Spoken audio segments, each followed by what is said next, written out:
Maravilha, pessoal. Novamente, né, Agnaldo, professor de Sociologia do Instituto Federal Triângulo Mineiro, campus Ituiutaba. Muito bem, então nós vamos dar prosseguimento que nós estávamos falando, nós estamos estudando justamente o capítulo 3, né, o capítulo que fala sobre a questão da sociedade e o espaço urbano, e aí nós paramos, né, falando sobre a questão da violência urbana, os conflitos urbanos, né, de modo geral, e agora vamos dar prosseguimento, né. E aí, pessoal, dando prosseguimento, né, a gente vai pensar isso que a gente chama de uma certa sociologia da juventude. É importante a gente pensar que as primeiras teorias, né, sobre essa sociologia da juventude, que surgiu lá na década de 70, 80 mais ou menos, né, elas tinham muito essa visão, essa visão é também assentada muito essa visão evolucionista, né, que eu estou mencionando sempre, né. As principais teorias, né, como eu já disse, da criminalidade tinham origem evolucionista, que sustentava na noção de desorganização social e na ideia que classes pobres eram classes perigosas. Naquela visão que já havia mencionando para vocês desde na primeira aula, que eu estou comentando sempre com vocês. Mas também, né, tinha essa perspectiva que depois foi contrapondo essa perspectiva mais evolucionista, né, surge a concepção da frustração, né? Embora o texto não traz que essa ideia da frustração está ligada a uma perspectiva mais weberiana, a gente que é estudioso, né, da sociologia, a gente sabe que tem uma perspectiva mais weberiana, mais ligada à cultura, né, que entendia que a falta de oportunidade era o principal fator de origem da criminalidade, tá?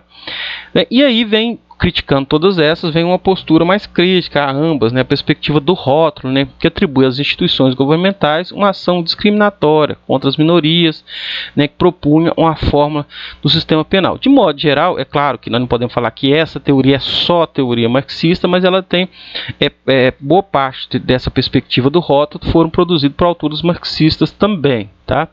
Bom, então é importante entender esses três elementos, como eu já mencionei no início. Elas estão pensando essa perspectiva também, né, dentro dos clássicos da sociologia, beleza? Bom, e aí dando prosseguimento, né, então essa sociologia da juventude, né, ela cria essa ideia de, vamos dizer assim, que se pauta, né, em três elementos principais, que seria essa noção da juventude como romântica, né, que estaria sempre, uma juventude sempre imediatista, estaria sempre querendo ter novas experimentações, novas sensações, e portanto ela estava tão susceptível enfim, à violência, esse tipo de violência que está sendo acometido, né? E também pelo fato, né, acreditar muito nessa questão do conformismo, né, com o grupo social que sempre era influenciado, estava dentro de um processo de socialização, né, que levava a essa violência, né? E diante de tudo isso aí, acreditava-se que os desvios, né, tolerados, ou seja, as orientações contraditórias que essas gerações produziam, seus filhos, né, essas orientações contraditórias, levariam então o que? Levaria à reprodução dessa violência, ou seja, porque diante desse processo da própria desestruturação, da própria visão romântica, do próprio conformismo, isso geraria a reprodução dessa violência. É claro que hoje isso é muito questionado, né? Essa visão, ela, vamos dizer assim, foi uma das primeiras visões dentro da sociologia da juventude que surgiu, mas hoje ela é extremamente questionada, tá? Então, sempre importante a gente dizer que essa perspectiva ela está muito mais, mas ela, como eu disse, no início, né, no início da década de 70 e 80, eram as que melhores explicavam essa concepção da mortandade, né, da juventude. Tá? Hoje é claro que elas não são mais aceitas, não são mais bem vistas, tá bem? Há um processo dentro da ciência, um processo evolutivo também, não evolutivo no sentido positivista da palavra, evolutivo no sentido de que algumas teorias são superadas, né, pela própria realidade prática, né? E esse é um exemplo claro de que nós estamos falando. Então essa concepção justifica, né, explica, por exemplo, a juventude contemporânea, como, por exemplo, as galeras, né, nos subúrbios parisienses, né, não sei se você lembra, em 2005 houve confrontos muito fortes, né, principalmente da juventude, claro, mas da população de modo geral, questionando principalmente essas reformas neoliberais que estavam sendo implementadas lá, né, houve várias dias de manifestações que nós assistimos agora nos Estados Unidos. Isso aconteceu em 2005 em Paris, né? Justamente por quê? Porque estava sendo engendrada uma série de reformas e isso estava cada vez mais empobrecendo, né, a classe trabalhadora, a juventude que era pobre, e isso gerou um conjunto de revoltas, né, de manifestações, né, e queimando carros, enfim, colocando fogo em prédios, né, como nós assistimos recentemente também, né. Justifica também nessa de pensar, por exemplo, essas galeras, né, que de Chicago, né, e as próprias galeras, essas gangues, melhor, de Chicago, e as próprias galeras dos bailes carioca, e pensar principalmente desses bailes carioca, né, desses bailes funk, né, da juventude pobre, né, não só do Rio de Janeiro, mas do Brasil de modo geral, né, que é muito estereotipada, que cria-se inclusive uma perspectiva de desviantes, né, de que seria o que? Seria uma sociedade, grupos desviados, né? Então veja bem, cria-se então essa teoria, como já foi mencionada, das classes perigosas, né? Que seriam essas classes perigosas, né? Dentro dessa classe, utilizando-se do próprio Estado, né? Que seria uma violência estatal. Se temos uma classe perigosa, nós temos que combater essa classe perigosa. Está vendo aquilo que eu falei para vocês há pouco, né? Utiliza-se a classe dominante, utiliza-se do Estado muitas vezes, né? Para ser como se fosse o seu segurança particular. Então se cria essa visão, né? De que é uma classe perigosa e portanto nós temos que combater essa classe perigosa para nós deixarmos ela ou encarcerada, né, ou se não intimidada, ou se não amedrontada, para que não ocorra, né, nenhuma instabilidade, vamos dizer assim, né, e que cria um desconforto para as elites dominantes, né. Então se cria a noção, né, de comportamentos, eu queria lembrar dessa palavra, comportamentos desviantes, né, que seria justamente essa ideia. Esses comportamentos são desviantes. Você veja que isso tem um caráter muito preconceituoso, né. Essa ideia dos comportamentos desviantes está muito ligada àquela visão também, né.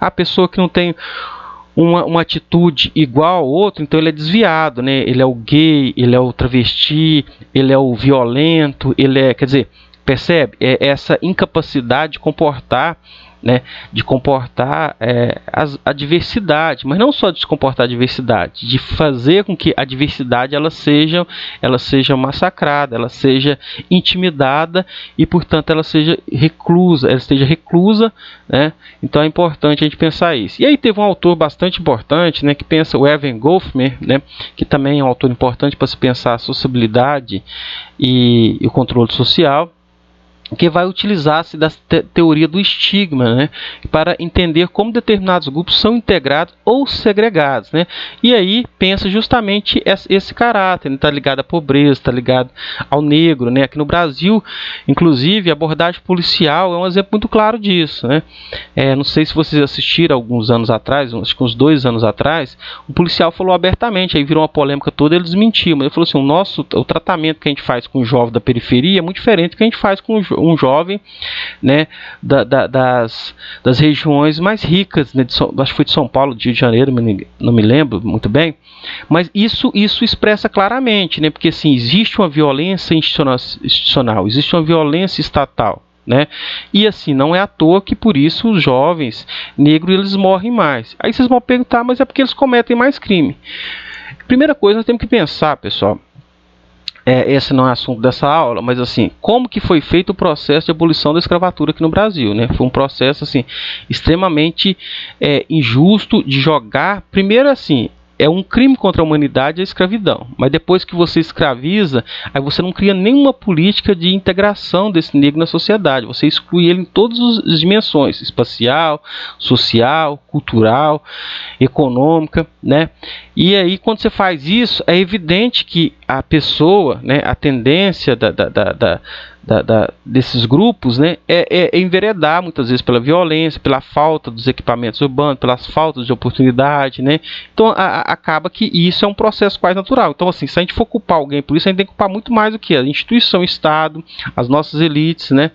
E é claro que combate a violência, pensar a raiz do problema. E como não se pensa a raiz do problema, evidentemente você não vai combater a violência. E aí tem esse problema que hoje é um debate bastante forte, que acha que se resolve a violência única e exclusivamente com o quê? Com repressão, com força policial, que é um equívoco profundo, né? Porque combate a violência justamente com o quê? Com equipamentos urbanos, com saúde, com educação, com oportunidades, né? E aí tem essa visão, né, que essa visão que a gente se beira ao nazismo, que pensa que a violência se resolve com burrete, que é uma visão extremamente ultrapassada, né? É daquela visão extremamente darwinista, evolucionista, né? enfim, que acreditava que essas sociedades existem, sociedades inferiores, sociedades superiores. Muito bem. E aí, então, pensar então essa segregação socioespacial, né, inspirada na visão weberiana e marxista, né, surge, né, nos anos 70 e 80, eu estou sempre falando, né, desse período, mas assim, essa concepção de violência institucional, que é aquilo que nós já havíamos mencionado, mas agora vamos tentar dar uma profundidade um pouco maior, né, que não se restringe a comportamentos desviantes, né, então, quer dizer, está fazendo uma crítica a essa lógica desses comportamentos desviantes, né, que é aquela lógica extremamente preconceituosa, né, que foi muito difundida durante esse período, mas que está justamente presa na visão do Estado e da classe dominante contra a população mais pobre. Portanto, nessa visão de querer dominar, não só dominar economicamente ou politicamente, mas dominar o quê? Os corpos, né?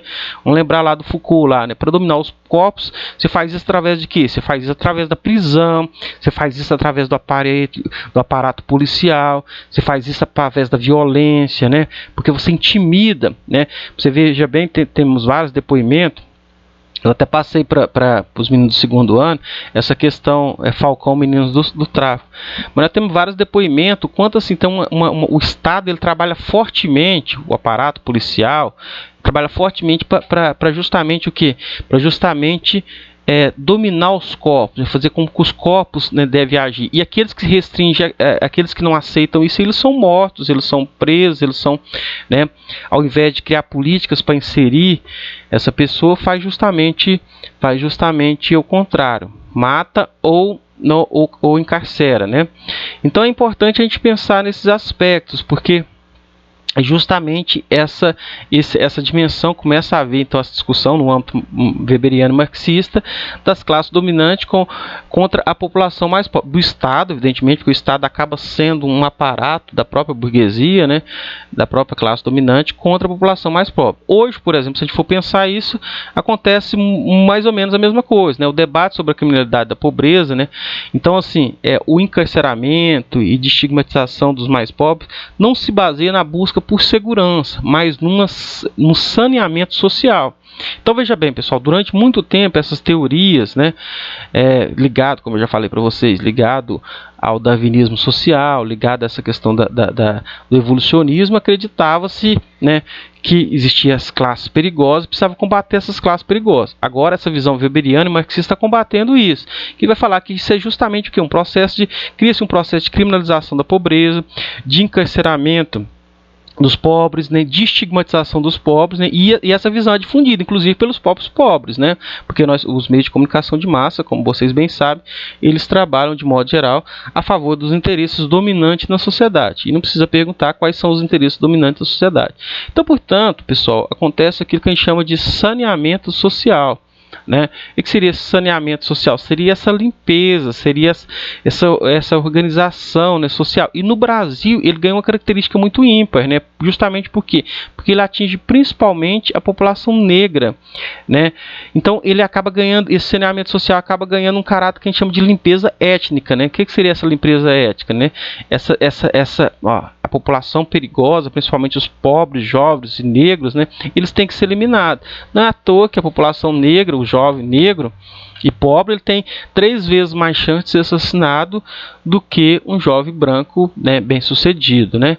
Então, e isso evidentemente cria aquilo que eu já mencionei, que é essa violência institucional e é o próprio essa própria, a gente fala, também tem em termos de racismo institucional e tal, mas cria esse processo de uma estrutura, né, de uma estrutura que corrobora, né, para toda essa realização, e a gente passa despercebido, né, a estrutura tanto no sentido judicial quanto no sentido policial, e que parece que está simplesmente combatendo, né, a violência, quando na verdade o próprio Estado é um dos grandes fomentadores dessa violência, na medida que ele não procede, né, no desenvolvimento das políticas públicas, né, desses equipamentos urbanos que nós estamos mencionando aqui, né. Um autor francês muito importante também é o Loic Valquante, né? Ele influenciado por Bourdieu, que também foi um discípulo de Max Weber, né?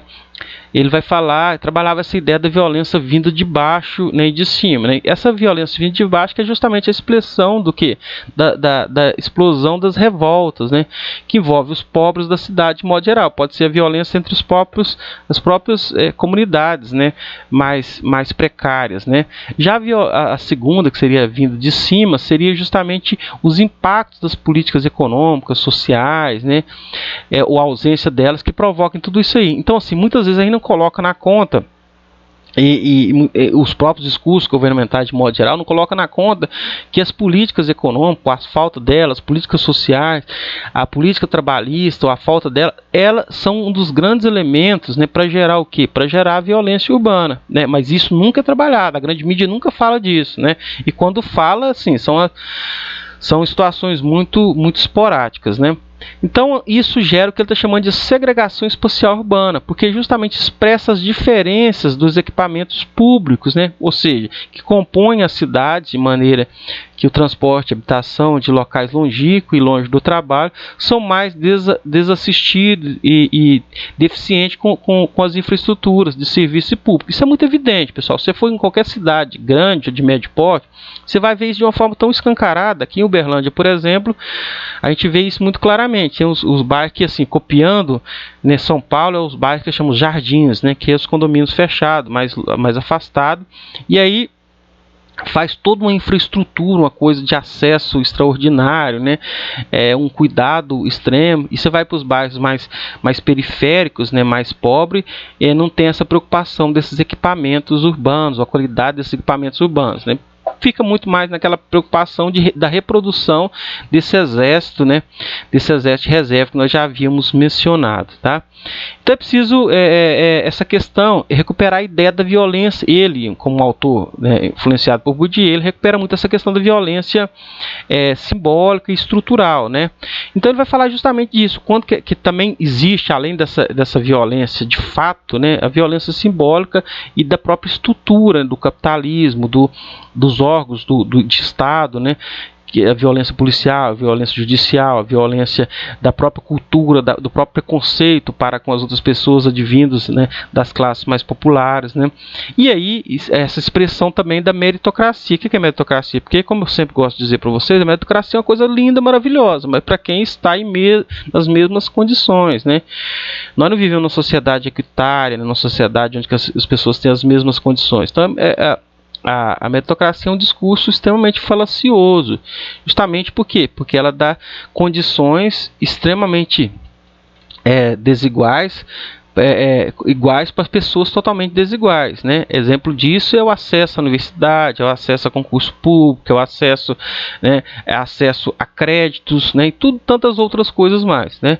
E acaba sendo, nessa visão do Bourdieu também, que é um dos importantes autores da educação, né, e portanto do Loic-Valcante, né, é reprodutora dessa pobreza e da segregação nas metrópoles, né, do mundo de modo geral. Então são algumas análises bastante importantes. Não sei se vocês estão reparando, pessoal, mas assim, eu estou discutindo bastante sobre, como eu mencionei no início, né, essas várias perspectivas que existem nesses autores, né, obedecendo, seguindo bem à risca o que o livro traz, né, nos oferece. A sociologia sempre tem a perspectiva crítica, e evidentemente aquelas teorias que elas foram derrubadas, a gente vai criticá-las, mas é importante que vocês entendam, né, que a gente está apresentando essas visões variadas, né? Bom, a segregação espacial urbana, né, então, representa a falta ou, né, a diferença de saneamento, de saúde, de lazer, de educação para uns em detrimento de outros, né? De acordo com o local que mora. Então, assim, depende se você mora num bairro pobre, longínquo, né? Evidentemente, o trato, a preocupação do poder público, da administração pública, vai ser outro em relação àqueles que moram nos bairros mais nobres, né? Isso é muito evidente, não precisa nem de grandes pesquisas para comprovar isso, né? Assim, ocorre a segregação por opção ou falta, né? Essa segregação, não gosto de falar negativo ou positivo, mas assim, porque tem uma segregação que ela hoje no Brasil está acontecendo muito, como eu já falei para vocês, que é aquela por opção, né? Eu quero segregar justamente por quê? Porque eu não quero ter contato com essa população pobre, porque ela é uma população perigosa, ela é uma população feia, ela é fedorenta, né? Para a gente pensar uma visão bem preconceituosa, como já foi muito mencionado, né? Então tem muito essa visão. Se você for nos grandes círculos, né, dessas elites extremamente podre, né, do Brasil e do mundo, você vai ouvir coisas desse tipo, né? Então, assim, os ricos, né, eles segregam, né, porque nos condomínios fechados, né, tem acesso, às vezes já vai direto para a escola particular, né, com todos os equipamentos possíveis, viaja 2 vezes ao ano para Disneylândia, para outros países, conhece, e às vezes não conhece a realidade do seu próprio país, às vezes não tem contato com uma pessoa pobre do seu próprio país. Por quê? Porque aquela pessoa é tida como pessoa perigosa, né? E da mesma forma, né, a classe pobre também, os favelados, né, que estão nas periferias, né, não tem contato com isso. Portanto, isso dificulta o que? A formação de um senso crítico, de reconhecer de reconhecer e lutar contra a situação de pobreza, né? Criar cidadão mais crítico, né?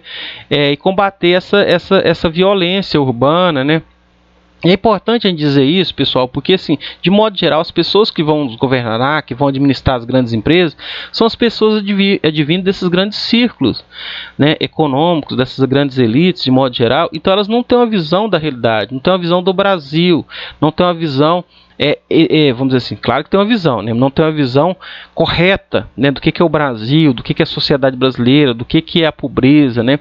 Então, são pessoas totalmente a par de toda essa realidade e que não estando a par, evidentemente, não contribui para se pensar e para melhorar e para lutar por uma sociedade melhor e mais justa, né. Assim ocorre assim, então, outro aspecto importante da gente falar, ocorre aquilo que alguns teóricos chamam de gentrificação. O que é essa gentrificação? É o fenômeno que afeta uma região ou bairro pela alteração das dinâmicas da composição do local. O que seria isso, pessoal? Seria justamente o que? Cada vez mais a população mais pobre ser jogado, ser chutado para a periferia, para os lugares mais longínquos, né? Porque aquele fenômeno que eu falei para vocês, esse local, se ele conseguiu comprar um local aqui, né, a cidade vai crescendo, vai expandindo, aquele local vai se valorizando, ele vai sendo expulso daquele local, né? Claro que a expulsão não é uma expulsão em termos convencionais, não, expulsão assim que se dá pelo poder econômico, pelo encarecimento dos equipamentos, pela dificuldade de viver ali, pela própria violência simbólica que às vezes acontece ali, né? Então, tal como novos pontos comerciais ou construções de novos edifícios, valorizando a região e afetando a população de baixa renda local. Tal valorização é seguida de um aumento de custo de bens e serviços, aquilo que eu mencionei para vocês, dificultando a permanência de antigos moradores de renda insuficiente para sua manutenção no local cuja realidade foi alterada, né? Então, a especulação imobiliária faz muito isso. Aqui em Uberlândia é muito comum também, a gente vê se constrói os bairros populares muito distantes, né, e deixa aqueles vácuos assim entre esses bairros populares e o centro, por exemplo, né, ou entre os bairros populares e outros bairros, justamente para aqueles locais valorizar e você poder vender muito mais caro esses lotes, né. Então aqui, né, tem muitas imobiliárias, inclusive, né, que se utiliza muito disso, e vários proprietários que se utilizam muito disso, né? Então, pensar essa administração das cidades e o mercado, né? Então, no final do século XX, né, com a difusão, né, do pensamento único, aquele pensamento que nós já estudamos também quando nós falamos de globalização, né, que está sentado nessa ideia da globalização neoliberalizante. O que é isso? Né? Nessa visão que a globalização ela está integrando todo mundo e que não tem que haver divergência com relação a isso. Hoje em dia tudo se dá pela aquela ideia errônea, né, equivocada, de que estão vendo a sociedade do conhecimento. Não é sociedade do conhecimento porcaria nenhuma, né, gente? É a sociedade da informação, porque hoje nós temos muita informação, mas nós não temos formação para absorver de uma forma adequada, né, corretamente, esse conhecimento, justamente porque não temos escola adequada para todos, e quando temos, né, nem todos têm acesso a elas, né? Então as condições são diferentes. Então é importante que a gente coloque nesses termos, termos. E aí, claro, essa visão desse pensamento único, né, fez com que houvesse também a reestruturação urbana, né, e como isso que nós estamos falando a todo momento, né, mas assim, é baseado nas estratégias mercantil de planejamento estratégico, utilizando-se na concepção privada de administração no setor público. Então, veja bem, então essa ideia ganhou uma hegemonia muito grande, pessoal, ela sobrepôs, ela ganhou um domínio, né? Essa ideia o que? Da estratégia mercantil do planejamento, que é justamente aquilo que eu já havia mencionado com vocês, a ideia da cidade com valor de troca, né? Que pode ser lucrada, que pode ser vendida, pode ser comercializada, né? E assim, acaba havendo esse processo que a gente chama o quê?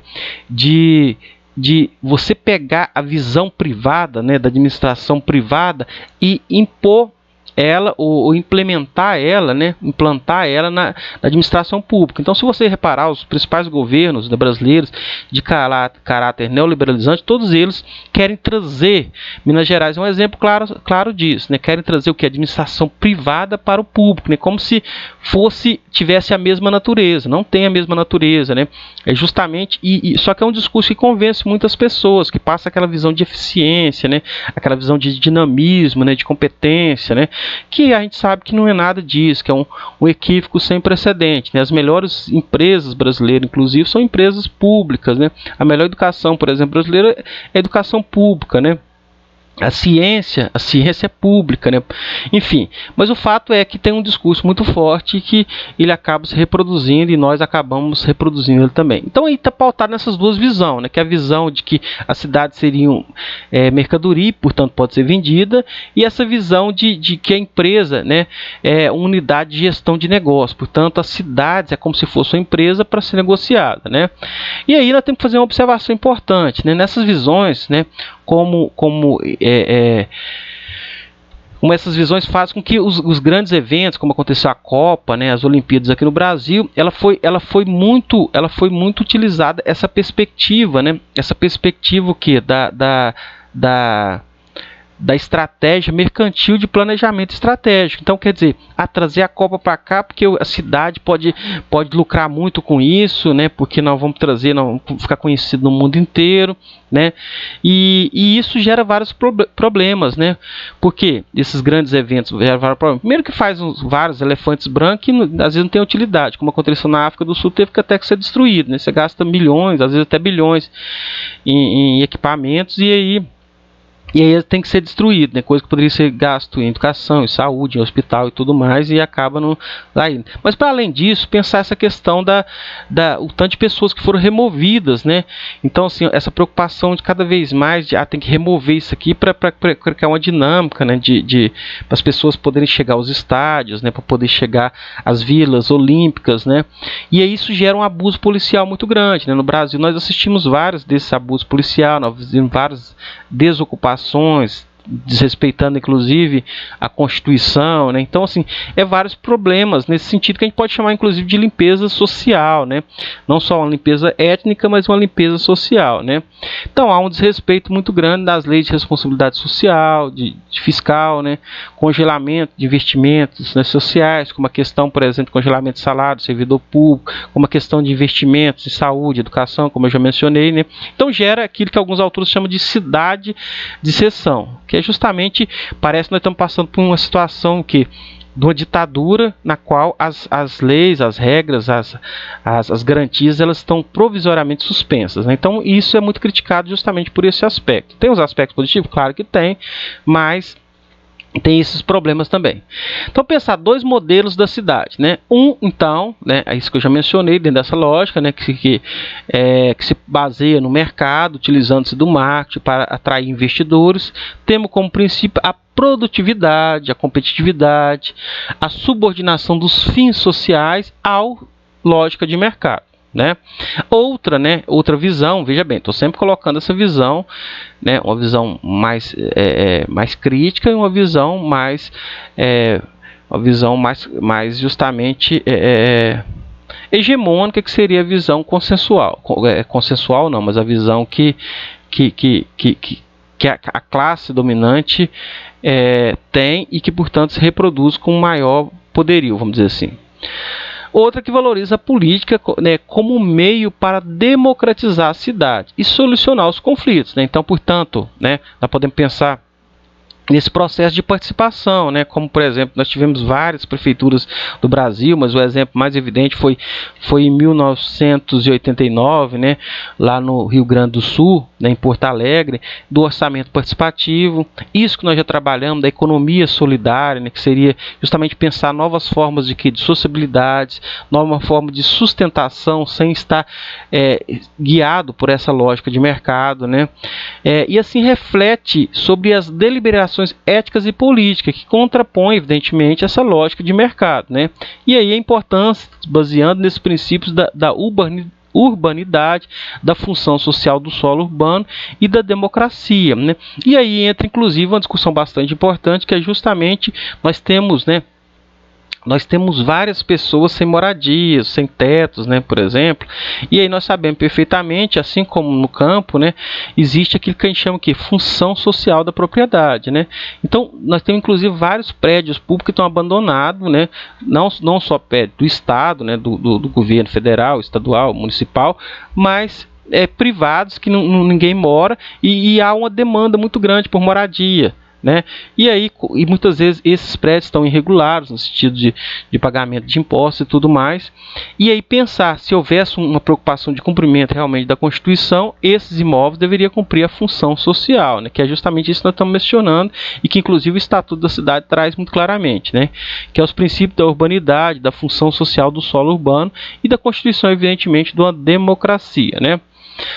Bom, e aí, pessoal, vamos finalizando, né, o último slide, vamos pensar então alguns elementos que poderiam ser feitos para constituir essa sociedade civil e a gestão democrática da cidade, né? Primeira coisa, depois nós vamos aprofundar um pouco mais, nós temos que estudar o Estatuto das Cidades, porque ele, como eu já disse, ele é extremamente avançado, né? E a efetivação dele é primordial para que de fato constitua essa democracia na cidade, né? Participativa, de modo que todos possam participar e que a gente possa criar uma sociedade saudável, uma cidade participativa, uma cidade democrática, uma cidade que realmente atenda o interesse público e não o interesse de determinados grupos em particular, né? Pensar, por exemplo, essa questão da reforma urbana, né, a fim de colocar o interesse público acima do mercado, né? Sempre haver esse processo de contraposição, né, e que isso seja uma luta da sociedade civil organizada, da sociedade de modo geral, porque é importante que se faça isso, porque todos vão ganhar com isso, né? Combater a questão da especulação imobiliária, e temos vários projetos, várias leis que não são, aqui no Uberlândia, por exemplo, quiseram votar uma lei do IPTU progressivo, mas assim, sempre os grupos dominantes da cidade, que faz especulação imobiliária, que portanto dominam a cidade, que patrocinam as campanhas eleitorais, que tem um poderio muito grande sobre os governantes, né, de modo geral, que fazem lobby e tudo mais, eles não aceitam, né, isso aí, que é justamente o que? Evitar com que esses imóveis, né, fiquem às vezes regiões centrais ou esses grandes abertos, né, entre bairros, ocorre justamente para haver especulação imobiliária e esses imóveis não cumprir essa função social prevista na Constituição, né? E é claro, para acontecer isso, nós temos que reduzir então a segregação espacial. E para reduzir a segregação espacial, evidentemente tem que haver o quê? Recuperar a capacidade da população de participar das decisões da cidade, tanto direto, né, quanto indiretamente, né? Diretamente pensar nessa questão da democracia representativa, que é o nosso modelo mais comum, né, que vem lá de John Locke, né, que seria pensar esses conselhos, comitês, né, você votar no representante de bairro, votar no vereador, votar no deputado estadual, federal, senador, justamente para ele te representar, né? Mas também pensar essa questão da democracia direta. Nós temos vários elementos, né, para pensar essa democracia que vem lá de John Locke, né, os plebiscitos, as consultas, as audiências, né, o orçamento participativo, a própria economia solidária, de modo geral, são formas da sociedade ela assumir essa responsabilidade e ao mesmo tempo ela poder participar e decidir por essas questões. Mas para haver isso, tem que haver evidentemente um processo de conscientização maior, dentro da perspectiva marxista seria uma consciência de classe para si, né? Sair da consciência de classe em si, que é uma consciência imediatista, e ganhar uma consciência de classe mais ampla, né? Sobre a importância desses elementos da cidade, elementos sociais e tudo mais. Então, assim, os princípios do cooperativismo, do associativismo, né, que está dentro dessa lógica que eu mencionei para vocês, da economia solidária, né, da própria, enfim, da participação, do orçamento participativo, né, são fundamentais para pensar essas novas formas de sociabilidade, né, que garante o quê? Além de garantir a subsistência, né, garante o desenvolvimento dos mais pobres e justamente uma democracia mais ampla, uma democracia de fato, e não simplesmente a democracia em abstrato, como a gente muitas vezes ocorre na sociedade brasileira. Como eu disse, a sociedade brasileira tem uma democracia muito bonita, né, nas suas leis e tudo mais, mas muitas vezes não ocorre de fato, não ocorre na prática, né? Então esse é um dos grandes problemas que nós temos que enfrentar. Pois bem, pessoal, finalizou por aqui, valeu demais, grande abraço e a gente volta logo mais, tá bom? Tchau, tchau.